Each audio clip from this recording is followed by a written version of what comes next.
I think for me it's about being able to take good responsibility and have people be able to demonstrate that for folk to be confident in you and to be able to kind of be happy to work with you and work beside you.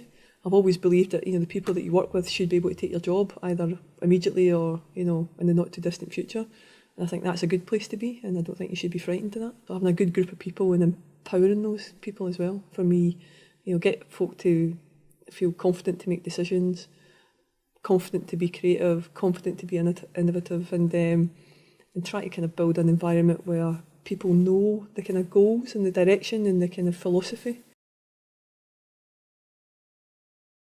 I think there was probably two words to describe it. One is pretty decisive, and another one would be empowering. The club is effectively two things. There's a big football elite operation here, and then there's a kind of commercial and club operation, if you like. So try to kind of bring those two things together. It's not always easy.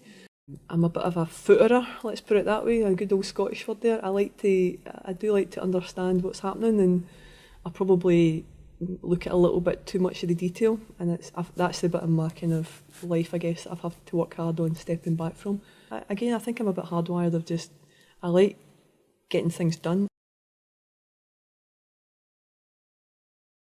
Certainly this organisation, I would say, and when it comes back to that idea of being decisive, I think I can still be decisive in this environment, but there's a kind of bigger governance. When you move to a kind of bigger club, a bigger organisation, higher turnover, etc., you kind of have to adapt your approach to the governance. Don't get me wrong, there's plenty of stuff that you still just get on with and get done, but the kind of bigger, more strategic elements of the club very much is me bringing people with me and trying to kind of remember and be inclusive in that way.